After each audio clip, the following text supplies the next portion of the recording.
spesifikasi yang ada di sini. Panelnya ya. Jadi kita selalu pilih dulu, ini kalau modul ini kira-kira bagaimana, kalau modul ini bagaimana, begitu modelnya. Nah, dalam hitungan manual seperti ini memang apa ya, lambat ya jadinya. Tapi kalau kita nanti gunakan software itu akan bisa lebih cepat karena biasanya data-data panel itu sudah terinput ke library software, begitu. Jadi kita bisa cepat ganti. Kalau saya pilih ini bagaimana? Kalau saya ganti ini bagaimana? Itu cepat kelihatan.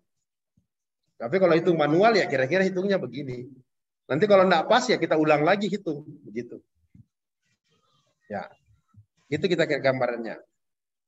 Jadi hitung jumlah panel yang dibutuhkan sekitar 18 buah. Ya.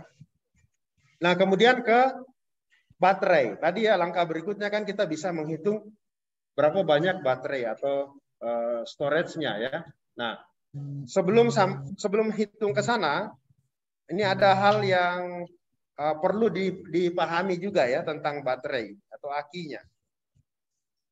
Jadi tegangan sistem DC yang kita akan implementasikan itu pada tegangan berapa, ya?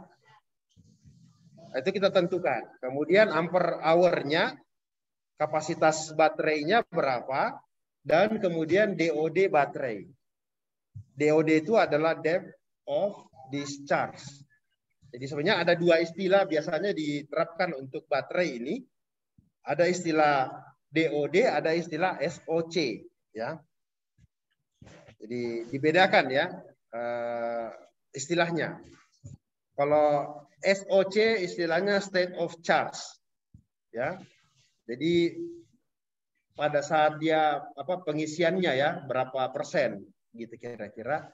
Sedangkan kalau DOD ini nanti dia boleh dihabiskan sampai berapa persen yang kita pakai. Nah, ini tergantung jenis baterai. Sekali lagi tergantung jenis baterai. Beda-beda baterai, beda kemampuan DOD-nya. Ya. Kalau misalnya aki basah ya, model contoh yang biasanya pakai start di kendaraan ya. Di mobil misalnya aki basah. Boleh enggak kita pakai? Ya, mungkin boleh saja, tapi harus tahu spesifikasi baterai seperti itu atau aki seperti itu cocok tidak dengan sistem PLTS.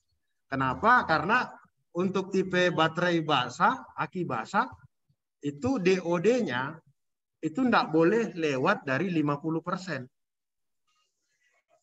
Tidak boleh lewat. Jadi misalnya akinya 100 Ah.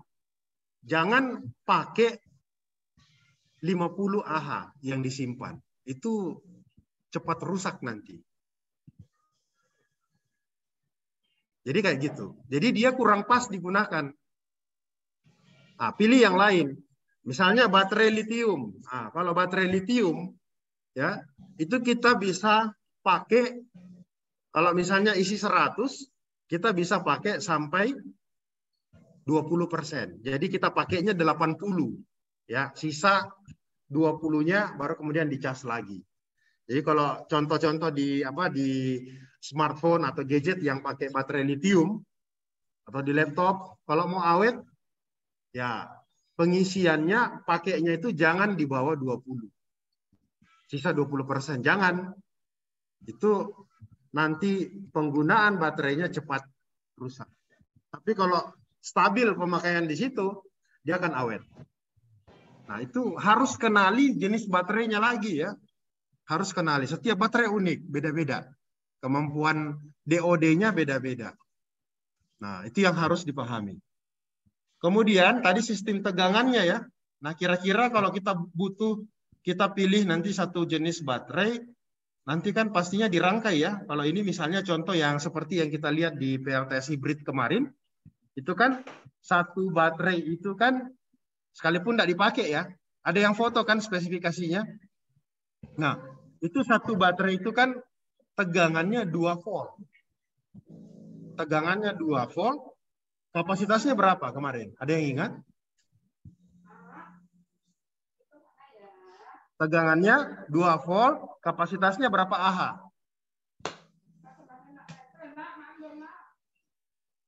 Tegangannya, kapasitasnya berapa Ah?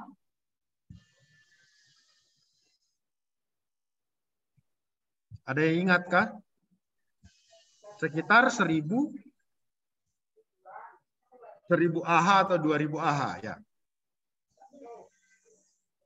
Ada yang dokumentasikan. 1500. Nah, beda-beda ini. 1500 Ah ya, spesifikasinya. Nah, itu nanti dirangkainya bagaimana ya? Karena ingat nanti skema PLTS-nya yang menggunakan baterai berarti tegangannya berapa? Kan gitu. Kalau menggunakan baterai kan kemungkinan disambung dengan inverter atau kemudian dengan charge controllernya bagaimana? Ya, seperti itu. Jadi misalnya kalau kita butuh sistem 48 volt, sedangkan satu baterainya itu 2 volt, berarti kita harus rangkai secara apa? Seri ya. Kita harus rangkai secara seri sebanyak berapa panel? Untuk dapat 48.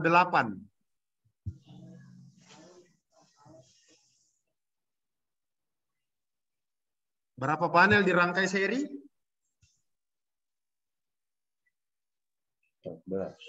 24 ya.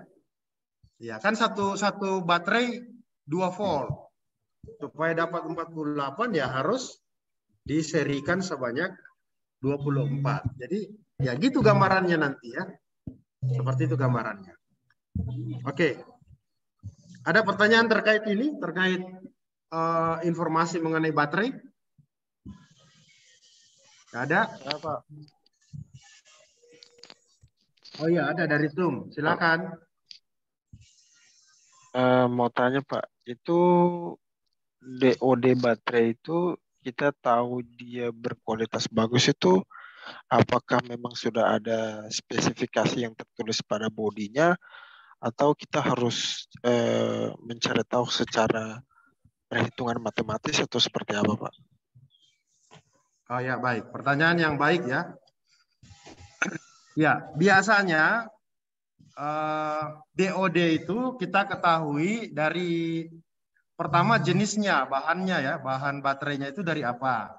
Ya, itu sudah jadi apa ya istilahnya pengetahuan umum untuk baterai-baterai basah itu apa DOD-nya dijaga tidak lebih dari 50%. Sedangkan baterai-baterai litium misalnya itu bisa sampai sisa 20%.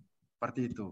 Nah, kadang-kadang ada yang saya dapati ya, beli baterai itu disertakan dengan datasheet-nya.